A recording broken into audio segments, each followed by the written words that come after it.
Vamos ler a palavra de Deus que está escrito em Marcos 9, 23.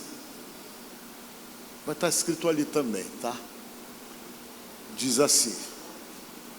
Vamos ler juntos? Vamos lá. Ao que lhe disse Jesus: se podes, tudo é possível ao que crê. Amém? Podemos assentar.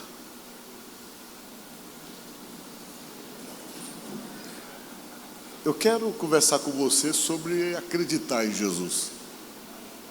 Vocês sabem que nós temos dificuldade para crermos nas coisas. Dependendo do nível das nossas decepções, nós criamos um bloqueio para acreditar, a gente fica cético, a gente fica desconfiado, a gente fica dominado pela incerteza diante de todas as coisas, por conta muitas vezes das decepções sofridas, muitas vezes de situações que nos decepcionam.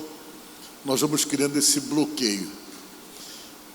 E vocês sabem que é muito comum, quase todos nós temos uma história de decepção, que faz com que venhamos perder a confiança nas pessoas, e essa insegurança e essa falta de confiança vai se construindo em nós exatamente nessa maneira de olhar as coisas sempre com o pé atrás, sempre inseguro. E isso às vezes se transfere até para a nossa forma de acreditar em Deus. Às vezes você vê que tem pessoa que, para poder acreditar, ele é cheio de questionamento, ele é cheio de perguntas, e ele procura uma explicação exata, dentro de uma ciência exata, lógica, para poder acreditar. E nós sabemos, por exemplo, que quando se trata de Deus, você precisa de fé para poder acreditar. Fé é o fundamental, fé é o principal. E o que é fé? Fé é você crer exatamente naquilo que você não está vendo, o que desafia a tua capacidade de poder ter segurança em algo que você realmente não está vendo, que é exatamente a forma como se define a fé. E às vezes nos falta isso. A fé não é algo fácil de ser construído dentro de nós, principalmente quando nós estamos resistentes, quando nós estamos armados, quando nós estamos assim, de alguma forma, questionando situações, e estamos com a cabeça totalmente confusa, totalmente dominado pela dúvida. A dúvida é, sem dúvida alguma, a maior arma que o inimigo usa para tentar realmente impedir a gente de poder realmente depositar a fé e a confiança em Deus. Que essa palavra dúvida significa seguir em duas direções. É quando você realmente segue numa, mas está atrelado a uma outra, que deixa você ali no meio termo, sem saber realmente a direção correta que deve tomar. E isso gera impedimento naquilo que Deus tem para fazer na vida da gente. Porque se existe uma das coisas que Deus pede para a gente, é fé. Fé é você acreditar nele, crer que ele existe, crer que ele é verdadeiro, e que, como diz a própria palavra, é o galardoador ou presenteador daqueles que o buscam. É o que diz a palavra de Deus. Deus precisa exatamente dessa relação de confiança com a gente, porque ele sabe da dureza do nosso coração. E saibam vocês que sem fé é impossível as coisas de Deus acontecerem na vida da gente. É impossível Deus confirmar respostas e confirmar até mesmo milagres na vida da gente. Se não houver fé, ele encontra dificuldade para agir, porque a fé é exatamente esse ponto de ligação entre nós e Deus, que gera a aproximação, que faz com que Deus se revele a você, se manifeste a você, e você passe a ter a sensibilidade para perceber que Ele está agindo, que Ele está se revelando, que Ele, de alguma forma, está interferindo na sua vida para poder te abençoar. E isso é muito importante, porque quando não há fé, Jesus fica esperando que essa fé venha ser construída em nosso coração. E a Bíblia, ela afirma que só tem uma maneira de nós adquirirmos fé, é fazendo o que vocês estão fazendo aqui, ouvindo a palavra de Deus.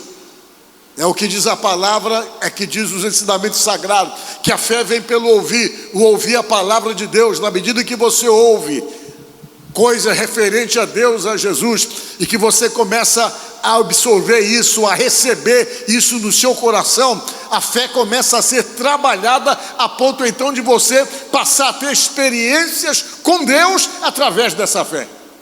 Enquanto não há fé, é difícil você ter uma experiência.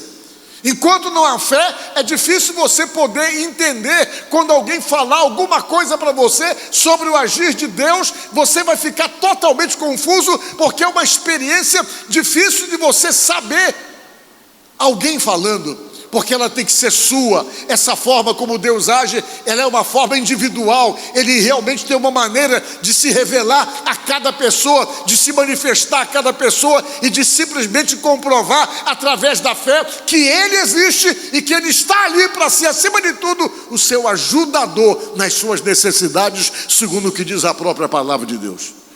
E nós podemos observar isso nessa passagem da Bíblia, que eu acho que é uma das passagens extraordinárias, para nós podermos então falar de fé e falar do agir de Deus. O que estava acontecendo? Jesus estava em uma determinada cidade. Ele chegou nessa cidade, e quando ele chegou nessa cidade, ele simplesmente foi abordado por muitas pessoas. E sempre era assim. Ele chegava no lugar, logo chegavam pessoas vinham, falavam com ele, explicavam seus problemas e reconheciam nele, em Jesus, a capacidade de resolver questões que ninguém podia resolver. E eles se agarravam em Jesus. E um homem tomou conhecimento disso. Esse homem tomou conhecimento que Jesus estava neste lugar. E ele estava com um problemão. Um problema que não era diretamente com ele, mas que o atingia. Porque o problema era com alguém que ele amava. Era com o filho dele. E você sabe que quando um filho tem problema, você não consegue ficar indiferente à situação de dificuldade de um filho. Assim como você não consegue ficar indiferente aos problemas de ninguém que seja próximo de você e que tenha algum vínculo de afeto, de amizade ou de carinho, aquilo acaba afetando você, você acaba realmente sendo atingido também pelo problema da pessoa. Tem muita gente que está sofrendo, não por causa de um problema seu, mas porque um filho está sofrendo, o pai sofre junto, o filho está sofrendo, a mãe sofre junto, a filha está sofrendo, a mãe vai sofrer também, e o sofrimento dos nossos filhos nos atinge, e nós passamos então a ter um problema indireto.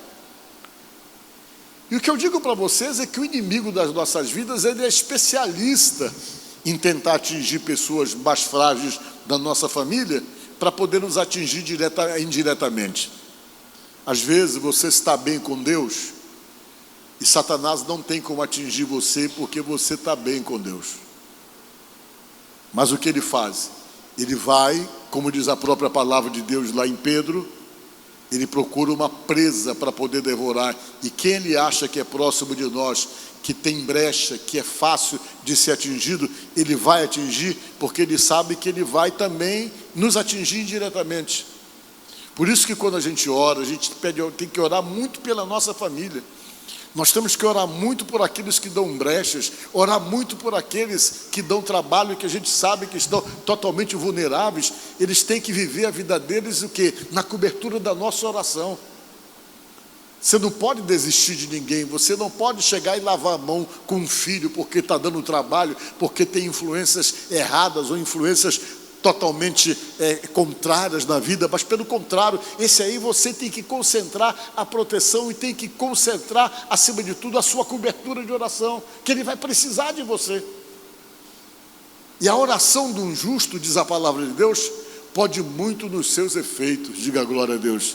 É o que diz a palavra de Deus, que quando você é uma pessoa justificada em Deus, a sua oração, ela tem um poder extraordinário de dar cobertura cobertura na sua casa, de dar cobertura até mesmo para aqueles que não querem nada com Deus, que têm uma vida totalmente vulnerável. Você se torna cobertura, você se torna proteção. Por isso que você não pode desistir de ninguém. Por quê? Porque a sua oração, ela é tão poderosa que você, com certeza, na batalha da oração, sempre você consegue obter uma resposta de vitória. Diga glória a Deus. E às vezes a batalha é grande, irmãos. Não tem coisa mais difícil do que você orar pelo outro. Você mover o coração de Deus com misericórdia para a vida de alguém que às vezes até blasfema, que às vezes até está longe, que não quer saber de Deus.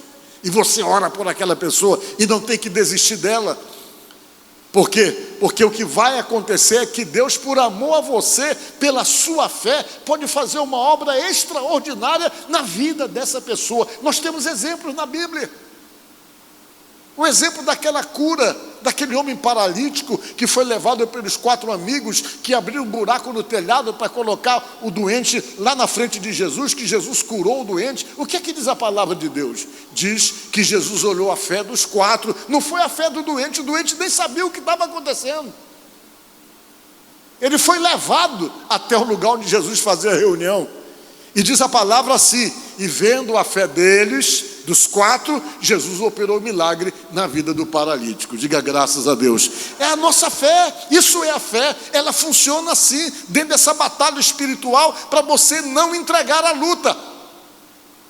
Porque o inimigo vai tentar, de alguma forma, atingir você indiretamente, criar situações em sua volta. Aí você tem que estar na cobertura de oração. Ora pela tua família, ora para quem tem negócio contigo, ora para aquela pessoa que é teu fornecedor. Tudo aquilo que faz parte da tua vida e que depende da tua vida, começa a dar cobertura de oração. Começa a dar cobertura de oração, porque todos esses meios são os meios pelos quais o inimigo ataca, porque ele sente que pode realmente gerar impedimento para você. E você tem que aprender a orar e a dizer: meu Deus, abençoa fulano, abençoa ciclano, abençoa Beltrano, abençoa aquele camarada que eu tenho um negócio com ele lá. Abençoa, Deus, não deixa ele realmente se atrapalhar, porque se ele se atrapalhar, eu me atrapalho também. E nessa cobertura você vai neutralizando as ações espirituais malignas.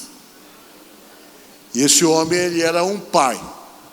Ele estava extremamente fragilizado. Por quê?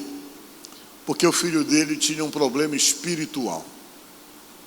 Olha, ter problema espiritual é uma coisa muito séria, porque os nossos problemas espirituais, que se revelam em doença, que se revelam em atrapalho, que se revelam em problemas, ninguém pode curar, porque é espiritual. O que é espiritual, você só consegue resolver com o espiritual, baseado no que observamos na palavra de Deus. Se você tentar resolver um problema espiritual de uma forma física, você tenta, mas não consegue, porque você não tem acesso ao combate. Existem coisas, existem problemas, existem situações na vida da gente que nós só podemos resolver com oração. Vocês estão entendendo? Com oração. Se você usar qualquer outro expediente para tentar resolver, você não vai ter sucesso, porque tem coisa que é espiritual. E quando a situação é espiritual, o que você tem que fazer? Você tem que buscar a força máxima que existe, que é exatamente a força de Deus, de Jesus, que vem e neutraliza o espiritual maligno. Porque quando eu falo espiritual para você, existe o espiritual da parte de Deus, mas existe o espiritual da parte do maligno, porque são seres espirituais. E como seres espirituais, todos eles têm a sua forma de agir. Pode agir para o lado de Deus, para o lado do bem, mas pode agir do lado do mal, sempre existiu. E tem um detalhe: o poder espiritual do mal se revela sobrenaturalmente também, como Deus se revela de uma maneira sobrenatural. Quando é que você observa isso? Você observa isso através daquela passagem da Bíblia que conta que Deus mandou Moisés falar com o faraó e dizer para o faraó lá, para ele libertar o povo, porque Deus estava mandando através dele, o faraó, ou seja, ele, Moisés, e ele chegou diante do faraó. E ele chegava diante do faraó e falava com o faraó. E para impressionar o faraó, para mostrar que Deus estava com ele, ele fazia algum sinal, alguma manifestação espiritual poderosa. E todas as vezes que ele fazia alguma manifestação poderosa, o faraó não se incomodava com aquilo e nem ficava espantado, porque ele percebia que os magos dele, os feiticeiros que ele tinha, faziam a mesma coisa. O que é que diz a Bíblia? Que Moisés chegou diante do faraó e pegou o cajado dele, que era um pedaço, uma vara que ele usava para poder se apoiar das montanhas. Ele jogou no chão. Quando ele jogou no chão aquela vara, a Bíblia diz que de repente a vara se transformou numa serpente. O faraó não ficou espantado. A Bíblia diz que o faraó fez o quê? Mandou chamar os seus magos, os seus feiticeiros. Os feiticeiros vieram, pegaram um pedaço de madeira igual, jogaram no chão, e quando jogaram, a madeira que eles jogaram também se transformou numa serpente. Só o que foi que aconteceu? Vocês lembram o que aconteceu? O que aconteceu? A serpente do Moisés engoliu a serpente dos feiticeiros. Isso significa o quê? Que dentro do poder espiritual não há poder maior do que o poder do Deus Todo-Poderoso. Vocês estão entendendo? Foi só para mostrar para o faraó: olha, vocês têm um poder espiritual, vocês têm o poder de fazer essas coisas realmente espirituais. Mas só que a cobra do Moisés engoliu, para dizer para ele o seguinte: vocês fazem, mas o meu poder é maior. Diga glória a Deus.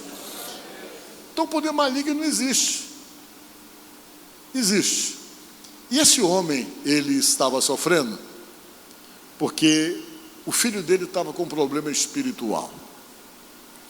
Mas qual era o problema do filho dele? Era um espírito maligno de suicídio. Você pensa, mas existe? Como é que é isso aí? Existe.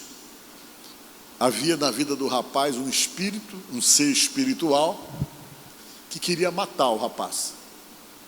E como era que esse ser espiritual queria matar o rapaz, que a Bíblia diz? A entidade se manifestava, e quando manifestava, pegava ele que já estava dominado pelo ser espiritual e levava para o fogo, para jogar o menino no fogo, para queimar, morrer queimado. Quando não jogava no fogo, o menino ficava possesso, dominado por aquela entidade, e aquele espírito pegava o menino e levava para a água para matar ele afogado. O pai que estava impedindo isso. O pai estava no maior sofrimento. Você imagine só o nível de estresse que esse homem devia estar, tendo que vigiar o filho. De uma hora para outra, aquela entidade vinha, pegava o menino e ele tinha que estar ali esperto para não deixar acontecer o pior. Ele deveria estar no nível de estresse, deveria estar no limite dos seus nervos, de preocupação, tendo que vigiar, tendo que estar atento para não deixar o pior acontecer com o filho. O homem estava massacrado por essa situação, até que ele com certeza soube que Jesus estava ali perto. Ele pegou, foi lá levar. Alguém deve ter dito alguma coisa para ele: leva lá com Jesus, que Jesus vai resolver o problema do teu filho. E o que ele fez? Ele saiu e foi para lá, lugar em que Jesus estava. Quando ele chegou lá no lugar em que Jesus estava, ele chegou, Jesus tinha saído por perto ali e não estava no local ali junto com todo mundo. Só estavam os discípulos de Jesus, Pedro, João, Tiago e os demais. Ele chegou e falou o problema dele: olha, gente, eu vim aqui trazer meu filho, ele está terrivelmente endemoniado. Ele disse assim, e o espírito que entra nele, pega ele, joga ele no fogo, joga ele na água para matá-lo. Eu queria que vocês fizessem alguma coisa. O Pedro já estava acostumado a expulsar demônio, a libertar pessoas. Isso já era rotina para ele. Ele olhou, viu o problema, então a gente vai resolver. Isso aí é fácil, a gente já resolveu de muita gente, vamos resolver também. E a Bíblia diz que o Pedro começou a lutar para resolver. E olha que ele lutou com o rapaz. Aí veio João, tentou, os discípulos cercaram aquele rapaz oprimido por aquele demônio maligno e não conseguiram. Não conseguiram, porque o demônio era muito forte, que não obedecia Pedro e nem obedecia João, não obedecia aqueles outros apóstolos. Foi uma batalha. Quando o homem viu que a situação estava praticamente perdida, ele apostou naquilo, ele acreditou que aquilo seria a solução da libertação do filho dele, e de repente ele ficou tomado por uma frustração, porque ele viu os discípulos de Jesus tentar, e o demônio foi mais forte do que os discípulos.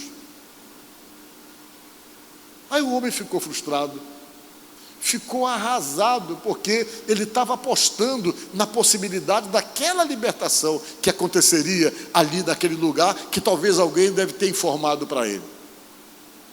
E ele viu que os discípulos não conseguiram. Quando os discípulos não conseguiram, a frustração tomou conta dele. Talvez ele já estava para ir embora. Quando Jesus chegou, veio de algum lugar onde ele estava, Jesus apareceu no cenário. Quando Jesus apareceu, alguém deve ter dito: olha, aquele ali que é o chefe, o poderoso mesmo é aquele que chegou. Ele pegou, foi lá atrás de Jesus. Olha só o que ele falou para Jesus, para vocês terem uma ideia como a situação era grave.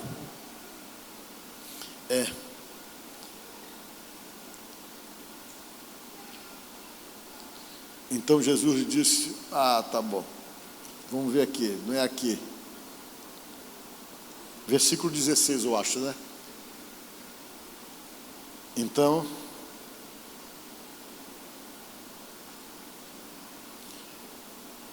já é a parte seguinte.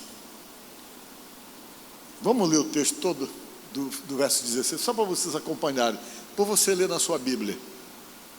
Procure fazer essa leitura, que é uma leitura muito interessante. Então, vamos começar do 15, né? Do 14, vamos começar do 14, olha só. Quando eles se aproximaram dos discípulos, viram numerosa multidão ao redor e que os escribas discutiam com eles. Os discípulos estavam conversando com os escribas, estavam numa discussão. Quem era escriba? Escriba eram os camaradas que sabiam ler e escrever bem. E as pessoas que escreviam bem, eles tinham uma certa posição social mais elevada, eram chamados de escribas. Eles eram copiadores das escrituras. E eles se achavam muito inteligentes. E quando eles viam essas ações de Jesus, expulsando demônio, curando pessoas, eles sempre tinham posição de resistência. O coração deles eram duros. E eles apareciam sempre onde Jesus estava para tentar contestar, para tentar depreciar, para tentar tirar um mérito das coisas de milagre que aconteciam. Eles sempre estavam ali para tentar atrapalhar. E eles estavam lá discutindo com os discípulos, né? E ao redor, e os escribas discutiam com eles, olha só. E logo toda a multidão, ao ver Jesus, tomada de surpresa, correu para ele e o saudava. Não demorou muito, Jesus chegou. Quando Jesus chegou, a multidão toda foi em cima de Jesus. Então ele interpelou os escribas: que é que discutis com eles? Jesus disse: o que é que vocês estão discutindo com os escribas aí? Perguntou para os discípulos. E um dentre a multidão respondeu: mestre, que foi o homem, o pai, trouxe-te o meu filho possesso de um espírito mudo.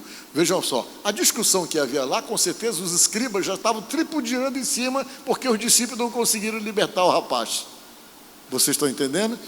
Essa era a discussão, com certeza. Os escribas, que sempre estavam no meio para poder falar mal, viram que os discípulos não conseguiram, deveriam já estar simplesmente tripudiando em cima e roubando a fé do povo. Que eles faziam isso, eles eram pedra de tropeço. E eles chegaram, o homem chegou, se aproximou de Jesus e falou isso: mestre, trouxe-te o meu filho, que tem um espírito mudo. Olha o que ele falou. E este, onde quer que o apanha, despedaça-o, e ele espuma, e arranja os dentes, vai definhando. E eu disse aos teus discípulos que expulsasse, e não puderam. Os discípulos não conseguiram expulsar. Verso seguinte, diz: e ele respondendo disse, Jesus falou: ô geração incrédula, sem fé, até quando eu vou estar convosco? Até quando vos sofrereis? Poxa, Jesus falou, vocês são muito incrédulos. Como é que vocês não conseguiram resolver esse problema? Falta de fé.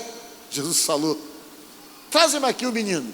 Aí levaram o menino e trouxeram, e quando ele o viu, logo o espírito o agitou com violência, e caindo endemoniado por terra, revolvia-se espumando.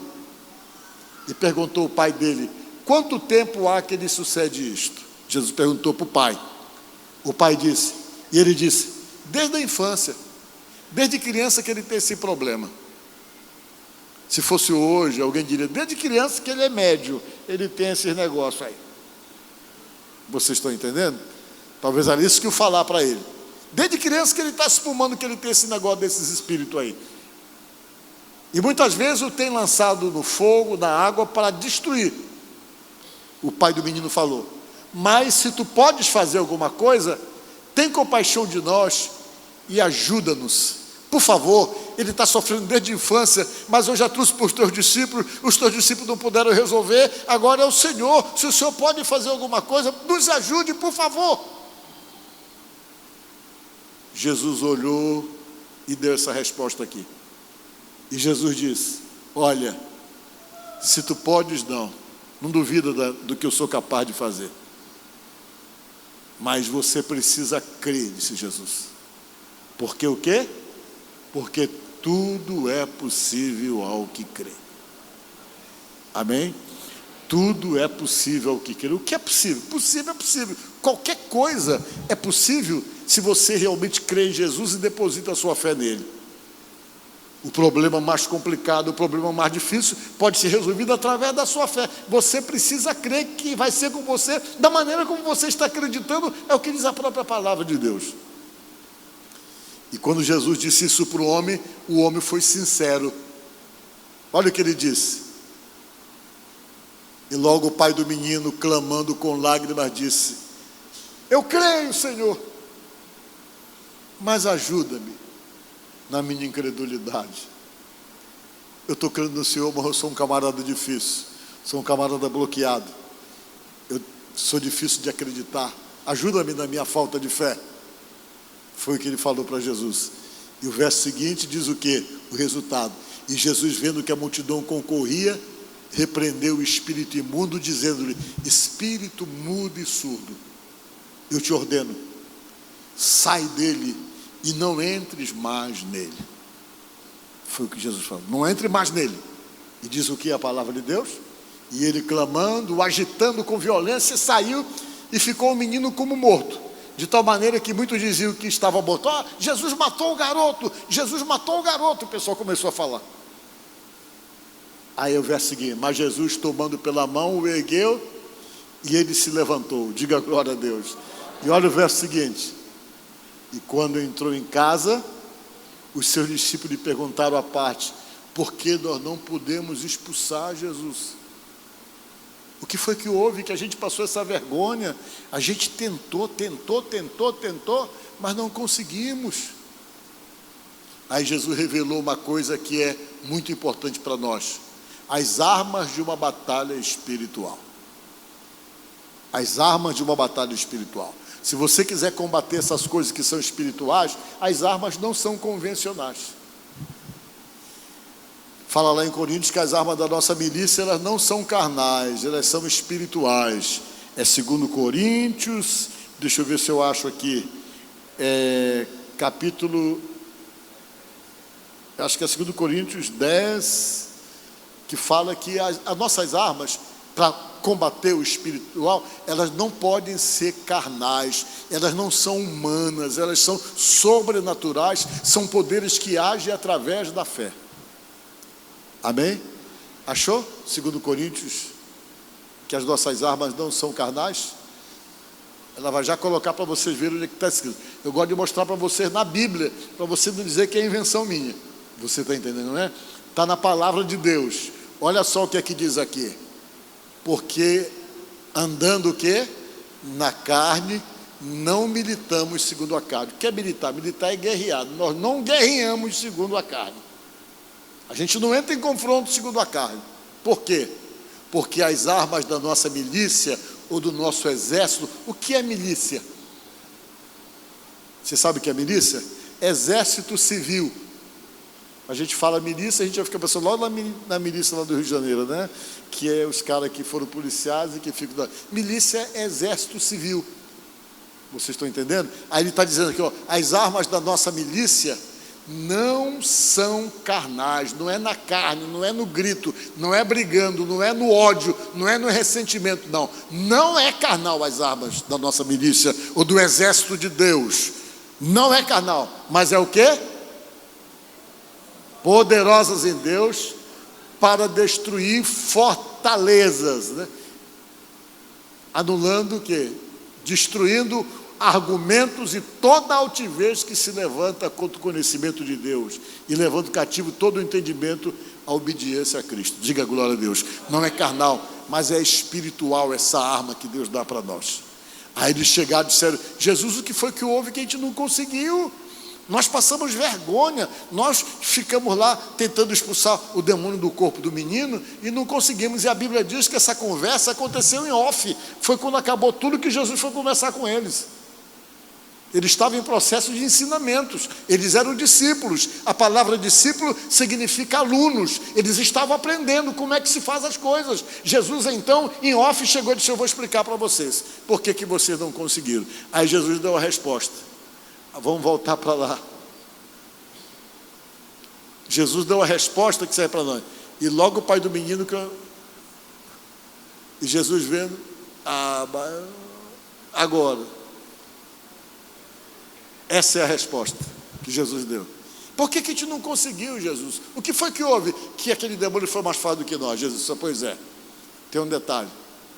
Existe uma certa casta, um tipo, uma qualidade de demônio que você só consegue vencer eles com duas coisas: oração e jejum. Diga glória a Deus. Vocês entenderam? Tem que ser na oração e jejum. Quando a batalha está muito dura, que o espiritual maligno que está alimentando o problema, está causando a tua dificuldade, é forte, que você está só orando, aí você parte para o jejum e começa a orar com o jejum, fazer voto com Deus de jejum e de consagração. Aí quando você faz esse voto de jejum e consagração, você consegue repreender até os espíritos malignos mais poderosos que tentam gerar o problema. Eles se submetem a você, porque você faz uma consagração de jejum e de oração para poder fazer esse combate espiritual que todo mundo precisa fazer em favor da sua vida, em favor das suas necessidades. Amém? Mas a gente para, mas jejum é difícil, é sacrifício. É sacrifício. Por que o jejum é importante? A palavra jejum significa tapar a boca. Por que o jejum é importante? Porque o jejum tira a força da tua carne e faz com que o teu espírito fique forte. Diga glória a Deus. O jejum tira a força da tua natureza carnal.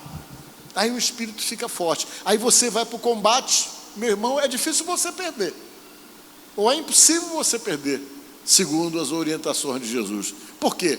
Porque tem certo tipo de demônio que são salientes. Se você não estiver preparado com Deus para poder encarar, ele fica ali, nada coloca ele para fora da vida das pessoas. Eles são aquilo que Jesus falou: o valente bem armado. Eles se armam para tomar conta da vida da pessoa, é o que diz a palavra de Deus. Jesus disse: olha, quando o valente bem armado toma conta de uma casa, para ele sair, você tem que trazer o mais valente do que ele, para colocar ele para fora, porque se você não trouxer o mais valente do que ele não sai não. E esse valente que a Bíblia fala, se chama Jesus Cristo. Diga glória a Deus. Isso é o mundo espiritual. Não faça associação com quem tem envolvimento com seres espirituais, que você se atrapalha com Deus. Jamais faça associação. Porque às vezes as pessoas se associam e não pode se associar. Não pode, porque essa associação faz com que esses seres que são espirituais, malignos, comecem a se sentirem exatamente no direito de se associar com você. Você é de Deus, fuja disso, diz a Bíblia. Para você fugir o tempo todo Porque Deus não se associa com esses seres espirituais malignos. O Deus que está em você jamais vai se associar com eles. Eles são perigosos, são poderosos, mas Jesus é mais poderoso, diz a palavra de Deus. Jesus é mais poderoso, é o único alguém que pode bater de frente. E hoje a gente sabe que esses seres espirituais, eles são praticamente os responsáveis pela maioria dos problemas que nós temos nas nossas vidas. Eles são, segundo a Bíblia, geradores de problema. Vieram para matar, para roubar, para destruir. É o que diz a Bíblia. Sempre nós somos alvo, mas você tem que estar debaixo dessa proteção de Deus na sua vida. Longe disso. Longe disso. Eu falo isso para você, porque há pessoas que se envolvem nisso. Não permita ninguém ficar estalando o dedo na sua cabeça. Nunca deixe isso, não. Isso é de Deus. Quem é de Deus, busca a Deus. Diga glória a Deus. É o que a Bíblia diz, que a gente tem que fugir dessas coisas. Quero me lembrar no versículo aqui, que eu achei muito pertinente falar para vocês, né? Que a Bíblia fala bem claro, né? Para a gente ficar longe daqueles que ficam falando entre os dentes, chirriando entre a boca. Eu quero me lembrar o verso na cabeça, mas está me fugindo. Vocês estão entendendo? Porque o povo de Deus procura Deus, é o que diz o restante do verso, mais ou menos assim, para tentar dizer para você que você não precisa de entidade, você não precisa se associar com nenhum outro ser espiritual, se não for com Deus. Se você estiver com Deus e tentar se associar com eles, Deus não vai com você, porque Deus não anda junto. Então a gente tem que resolver a nossa vida e decidirmos quem é que nós queremos seguir. Porque quando você decide quem é que você quer seguir, Deus então se sente seguro para poder se manifestar e se revelar a você, abençoando a sua vida. É como disse Josué, falando ao povo: eu quero que vocês escolham hoje a quem vocês querem servir. Deus não está obrigando vocês, Ele já deu a libertação para vocês, já trouxe vocês para a terra prometida, vocês já estão aqui, mas agora vocês têm que decidir quem é que vocês querem, porque Deus quer que vocês falem que decisão vocês vão tomar, disse Josué. Porque eu e a minha casa, disse Josué, serviremos ao Senhor. Diga glória a Deus. Foi o que ele falou. Aqui em casa todo mundo já está decidido, eu e a minha casa serviremos ao Senhor. E o povo então resolveu entender que você tem que se posicionar com respeito a essas questões espirituais. E quando você se posiciona, Deus vem e derrama da sua bênção. Está aqui. Porém eu e a minha casa serviremos ao Senhor. Foi o que ele falou. Que seja o nosso posicionamento. Diga glória a Deus. Porque se nós tomarmos esse posicionamento, Deus se revela através da fé e muita coisa começa a acontecer. Amém? Que Deus te abençoe.